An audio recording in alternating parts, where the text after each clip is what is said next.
There's no such thing as hunting soul in the manga. That one kid who made fun of Momo in the beginning wasn't Gigi.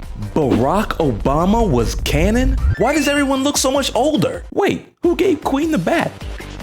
I was an anime-only watcher when it came to Dandadan, but it hasn't been that long since the shows came out and I've already rewatched it a few times. So I figured to get my fresh fix of Dandadan content, I'd pick up the manga and read up to where the anime is. And boy, let me tell you, I was shocked to find out it feels like a whole different story. No, but for real, look, they got a whole story about a baboon turning people into soda cans. And Momo, well, actually, let's get into that a little bit later. What I quickly realized is that knowing the anime and the source material let me see more into where all this is really going, while adding depth to a story that already had so many folds to it.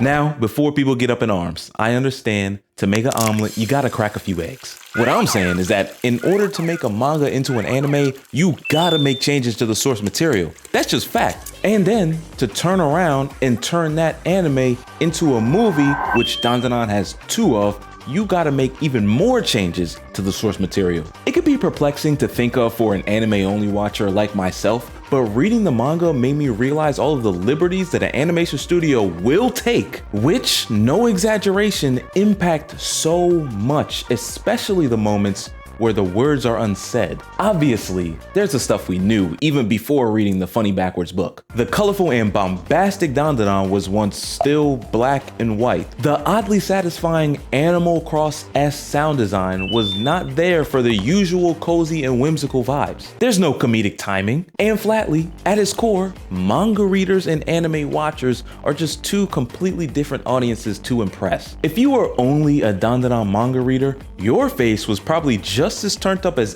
ours was ever since we watched that unhinged first episode. And by the end of this video, you'll see what I'm talking about. Believe it or not, there's a lot of changes, so I had to split up this video into 4 parts. The pacing changes, the comedy differences, the darker adjustments, and the chaotic shifts between the manga and the anime. Hey, what's up everybody? Welcome to The Breast Show, a place where we give our anime and gaming opinions while doing a little bit of animated and gaming ourselves. And today we're about to be getting into some Dandadan because in the next few weeks, this season's about to be over. It's about to be months before season 3 even starts. It hasn't been announced yet. I told y'all already, I'm in a Dandadan mood. I've been rewatching it and now I just want to talk about it with y'all, especially all these changes I just seen in the manga. Please hit that like button. It really helps the channel out a lot. Thank you to everyone who hits the like button on these videos, and comment your thoughts on potentially reading the Dandadan manga as we wait for season 3. Or let me know if you already have. Hopefully by the end of this video, I can convince you to hit that subscribe button. But hold on. Let me tell you something! Let me tell you something! Stick around to the end of this video for a huge channel announcement. Dandadan feels like a passion project. The level of detail in this story is insane. The story, the balancing act of a growing cast that demands so much from their characters. Not to even mention the unique characters that break every anime trope that I thought I knew. And at the heart of it all, the romance.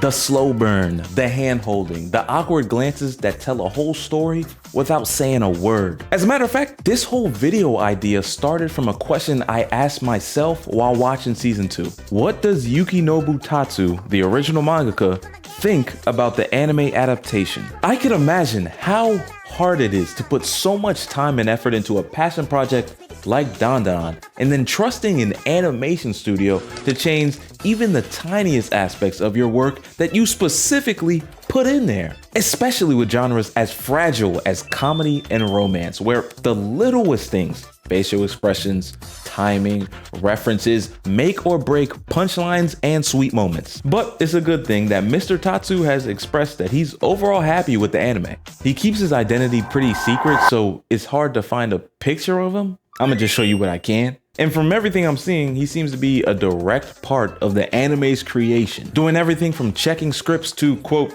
supervising everything we do, stated from the creative director of the show. And that brings up the pacing changes, and there's a lot of pacing changes. For everyone who's seen Dandadan, which I'm assuming you have, you know that Dandadan is a fast-moving show. Momo could be on the phone talking to Ken about her and Seiko's backstory. Ken turns his head and Turbo Granny's sitting right there in the flesh. So you may think, I thought that the manga would have a much slower pace.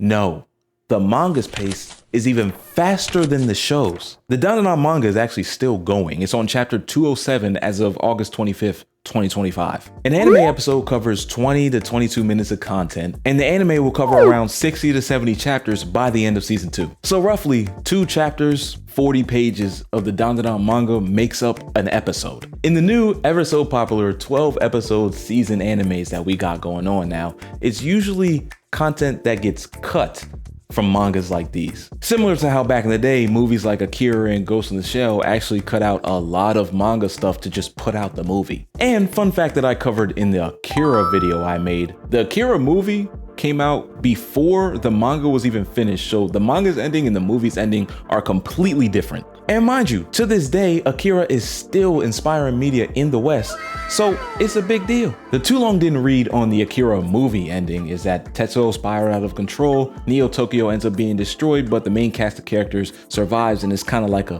hopeful feeling at the end, and Tetsuo gets transported by Akira, who's just a ball of energy, into a different dimension. In the manga, Tetsuo masters his psychic powers. Akira is not just an energy life form, as an actual person and becomes like a main character. Neo City is not okay at all, is destroyed, and Akira takes over the world and starts a whole new world order. So yeah, 2 totally different stories between the mangaka original source material and the animated movie. Now, Dandadan changes aren't this drastic, but this goes to shows that animation studios will take their liberties to do whatever they need to do to make an entertainment product at the end of the day. And this kind of thing happens more often than you think, to varying levels of success. Of course, there's Akira. Akira is still doing really good, but then there's like Promised Neverland and, you know, Sword Art Online, and Boruto, where the changes weren't as good for the show. But in the Dandadan anime, they moved through 60-something chapters and 24 episodes by making trade-offs, adding some things and shaving off others. One of the first noticeable differences about the manga versus the anime is that the anime foreshadows way more than the manga does. It's to the point where I haven't read ahead in the manga, but I know that the nanoskin they're using to rebuild Seiko's house will be used as a huge plot point that someone's gonna remember in the heat of battle to help them in that moment. There's even moments in the anime late in the season 2 where Ken remembers and recalls Hunting Soul to help him train against the orchestra ghosts that him, Turbo Granny, and Ira found. That is not in the manga at all. As a matter of fact, there's no Hunting Soul in the manga at all. That whole Hunting Soul like band exorcism thing, that was 2 pages with no text on them. Science Saru added that whole Hunting Soul thing, lyrics, everything. And as a matter of fact, there's a whole legal battle that I won't get into about alleged similarities to a whole nother song. I'm gonna leave that there. In the manga, Turbo Granny kind of just coaches Ken to a very quick victory, saying, quote, 5 notes in 1 beat would be easy enough for me. And then he just kind of wins. By the way, this will be a good time to say, Turbo Granny is more lewd and rude in the manga than she is in the anime. In the manga, Turbo Granny doesn't refer to people as turds. She will straight up call you a shitbag. In terms of pacing, the Dandadan manga methodically moves through, never taking time to backtrack, never taking time to foreshadow. You're just moved from story to story, chapter to chapter. It is very fast paced. I had watched the show plenty of times, and even I was surprised at how far I was getting so fast. And those shifts from comedy moments to darker moments in the show are fast. And that's what I want to get to now, the darker adjustments. Having knowledge of the anime and the manga adds depth to Dandadan, especially for stories like Acro Silky's backstory. The heart-wrenching backstory in episode 7 translates to chapter 16 in the manga. And it's crazy because the actual backstory doesn't have any text bubbles in that either. Pair that with the black and white colors, the absolutely devastating story being told, and of course the natural silence that comes with the medium, and it adds to the somberness while also giving you that same ambiguity audience members felt when watching the anime episode, but in a totally different way. Compare this silence to the literal swan song that the anime viewers got in their experience. There was dancing, there was choreography, there was background and audio cues to let you know what was going on in that moment and would eventually, unfortunately, happen. This in the manga is a wordless story told from panel to panel, letting our imagination fill in the blanks. And speaking of the manga panels, these panels are telling a story using the illustration of very detailed pen strokes, just as with the facial expressions of the characters in the show, and here's why that's important. Contrasted to the more simple design in the anime, you know, they got simpler drawings, rosy cheeks, adding more detail to the cheekbones, the eye bags, the furrowed brow, like the anime does, gives it a more serious tone. And then back to the anime where everything obviously still looks good, but there's less details in the facial muscles and expressions, and all of that can add to the more unserious vibes. Compare that to a show like Attack on Titan, where extra animated pen strokes emphasize the doom, gloom, and starvation of people in that show, and I'd say the Dandadan manga is more closer to that. And speaking of Acro Silky, one of the things that the Dandadan anime will do is add things to a fight scene. The whole Ken meeting Turbo Granny in the abandoned tunnel was maybe 2 pages in the manga, because immediately after Ken turns and sees Turbo Granny, he leaves the tunnel. Like immediately. We actually see him outside the tunnel. In the anime, there was a whole sequence and we never actually seen Ken leave. That whole sequence was suspenseful. Momo's phone cuts out and the next thing we see is Ken climbing through Momo's phone to get to Momo. And obviously he's already possessed at this point. Hey, what's up everybody? Welcome to the editor's notes section of The Bread Show, and I just wanted to talk about these manga one-shots for a second. I mentioned this a bit before, but the Dandadan manga does have stories with whole fight scenes in them that were cut from the anime. And this one specifically, even though it's not animated, does give more insight on Ken and Momo's walks to school and even how they deal with arguments between each other, which I think are my favorite parts. And it even has a moment that I felt should have been in the anime where Ken reveals to Momo that he does also have a part-time job. But best believe this story in the manga has some weight to it. There is a real Dandadan style classic fight scene, yes, about a baboon turning people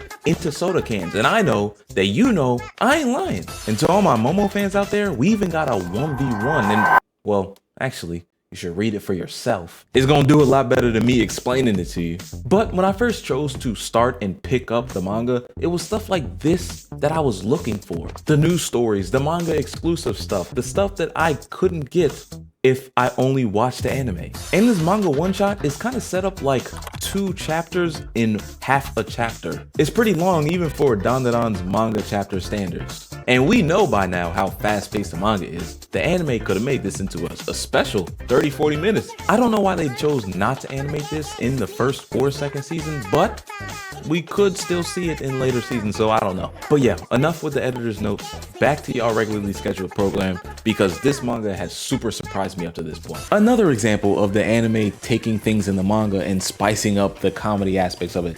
Queen had a bat in the manga, and that was changed to the whole dominatrix whip routine that was done in the anime. By the way, that was funny as hell. Of course, Queen was intended to be kind of comical in the manga, but it would be easy for you to read that and not understand that it was supposed to be comedy. The manga wasn't originally going as hard for the bit. As a matter of fact, they didn't have the bit at all in the manga about the whole dominatrix thing. But then again, Seiko does have a bat. Maybe they were just trying to avoid some redundancy issues, I don't know. In some moments, the anime chooses when to abruptly shift the tones from funny to serious. And they definitely did that with the Acro Silky backstory. The whole Acro Silky backstory interrupts a quiet moment of respite for Momo and Ken and Ira supposed to be. Ken and Momo had just successfully pulled off their impromptu plan of actually stopping Acro Silky. And then next thing you know, Turbo Granny is telling us that Ira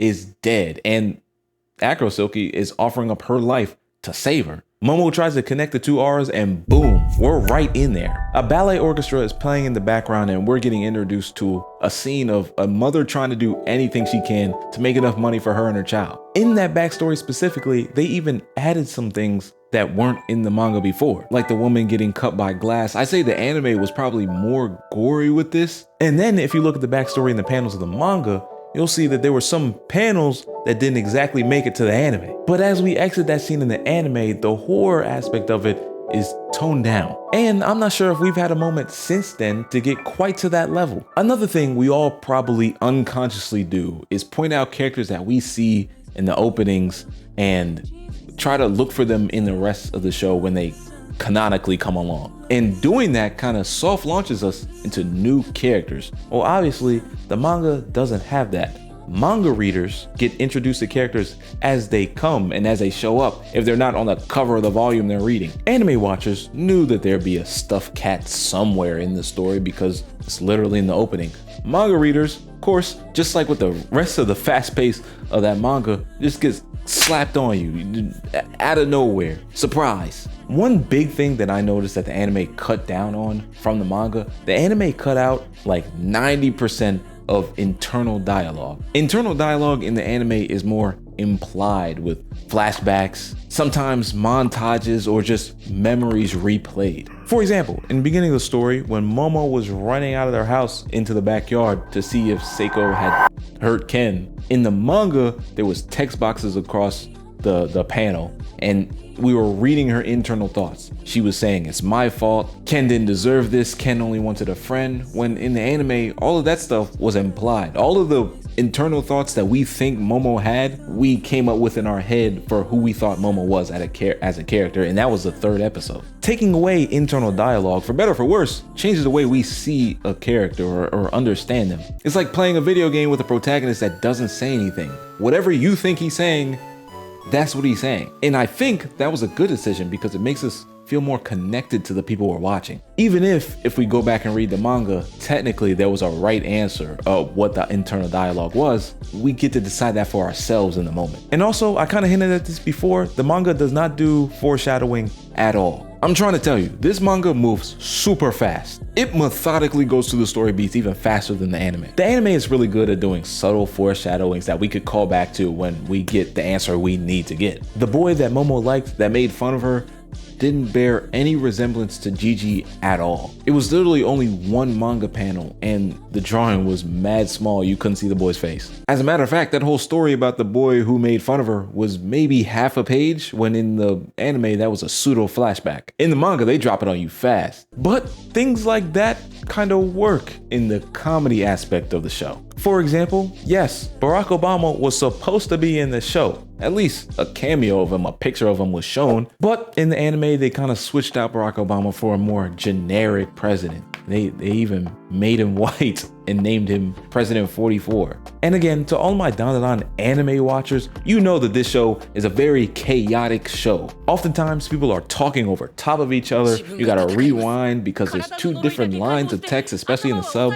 It gets crazy at times. Important things will happen in the blink of an eye, especially with the aliens. There is no such thing as background watching Dandadan. And by the way, I think it's okay because it makes for some scary, relatable, and even hilarious moments. The Dandadan manga has a lot less of this brand of chaotic comedy, especially because there's text bubbles. You read them from right to left, and you can read them at whatever pace and you want to. And for a manga reader specifically, this totally changes Taro's whole character because it naturally makes him much more tame. Taro is arguably the funniest character in the show. Taro is arguably the source of a lot of the chaos with scenes including him in it. That man is always just somewhere screaming, yelling, looking for Hannah. Another thing that they do in the manga to shift the comedy around, they will take the bits that are in the manga, of course, and expand on them. That scene where Gigi is jumping up and down, watching Ken, Momo, and Ira all leave for school while Seiko tends to him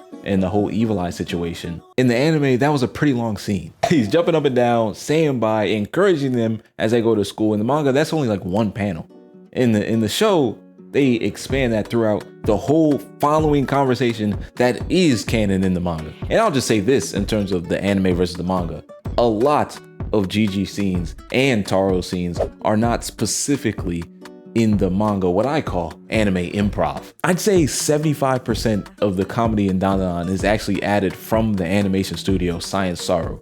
Remember that the double take scene where Ken wanted to pass Seiko the soy sauce, and he did it successfully the first time, double taked, and then did it unsuccessfully the second time? That was not in the manga at all. Again, that whole thing was only a few panels. But the thing about it all is that for the manga readers enjoying the show, I think this is a good thing for them. The sewn in comedy bits aren't enough to drastically change the show and piss people off, but they are there to add in a little slice of, you weren't expecting this. While the manga readers are anticipating huge moments that only they know will come. You know, at that iconic Dandadan pace. And I just brought up the soy sauce thing just so you can get the picture. It happens way more often than that. However, one thing I will say is that all of the romantic parts of Dandadan are extremely true, frame for frame, word for word, what's in the manga. And I imagine that's because it's been stressed by the mangaka, because that is the main through line of the entire story, so you can't change that. And quick question, do y'all think that toning down the comedy hurts or helps? Because to be honest with you, one of the things that got me hooked on Dandadan as much as I have been hooked is that the comedy, it's been hilarious. It's been funny. Like I said many a time, it feels like I'm watching an Adult Swim show. I grabbed a quote from the anime co-director Abel Gongora, and it says, "We still have some parts that are longer and more developed, especially the part where Gigi and Evil Eye merge together. The manga is very fast, but we made a longer sequence." Then they go on to address the differences between the season 2 premiere and what happened in the manga, which got some of the manga readers upset. But it was just some added scenes of Ken and Momo working together to build their relationship. And also they wanted to show the destructive power of Gigi as Evil Eye, as he said in this quote. And remember, the season 2 premiere of Dandadan got a theatrical release.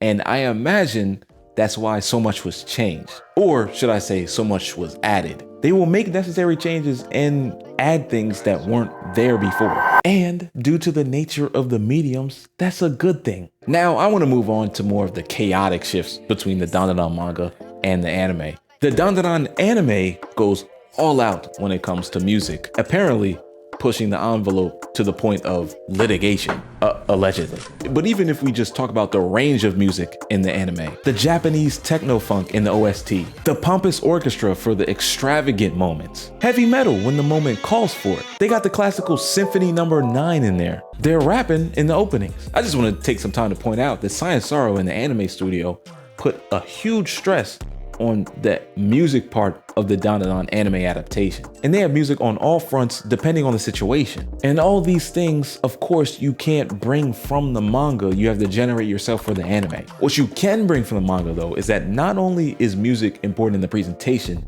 it's embedded in the story. I felt like I was playing Rhythm Heaven when Turbo Granny was explaining how Ken should fight. And side note, the Turbo Granny curse, the original Turbo Granny curse before he kind of like mastered it and everything, looked different in the beginning. It looked scarier. He was taller, he was skinnier, his clothes were more tattered. It looked more like an evil ghost grandma taking over the body of a young boy in a grotesque way. Way more horrifying in the manga, I'd say. I like the changes that the anime made to the manga, and I don't think Dandadan would be the same without it. I wouldn't feel like this if the comedy was ass though, but that's just the way comedy works. If you're going to do or say something that could potentially piss somebody off, better make it funny. You know what? No. Not really. It's not awkward. At least not until you said awkward. Now it's awkward because of what you said. Slowing down that super fast pace in the manga gives us more time to enjoy the romantic moments, the comedic moments, the suspenseful moments that are in the anime. Overall, the anime's been pretty faithful to the source material more or less, but it's the additions that Science Sorrow, the anime studio, made, like redoing Queen and adding in the Hunting Soul, which have been some of my favorite moments in the show. So whatever they're doing, keep doing it. In just a few moments, I'm gonna link 2 videos. One where I character tier list every character in Dandadan, and the other one where I get into the nitty gritty of what Dandadan's really about. But before I do that, let me make a huge announcement for this show. I don't need this anymore. The Bread Show is streaming on Twitch now. Twitch.tv/TheBreadShow with 2 E's in the and no $sign on the S. It would mean the world to me as I start on this journey for everyone who already uses Twitch to just head on there, search a brother up.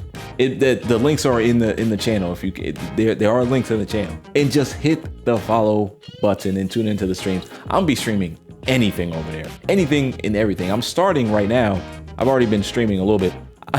I'm starting right now with Pokemon Black. I'm gonna be streaming the new Pokemon game. I might stream Madden, I might stream 2K, I might stream Call of Duty. Gonna stream horror games. I hate horror games, but I'm still gonna stream them in October. even though I hate a horror game. By the time you're seeing this, I've already streamed Grounded with all my guys from the 4th branch. I decided to revamp and redo how I do streaming. So if you know my streams from the YouTube streaming era, they're different from those streams. I changed basically everything. And I'm really excited for it. You should check it out. That's not the only announcement.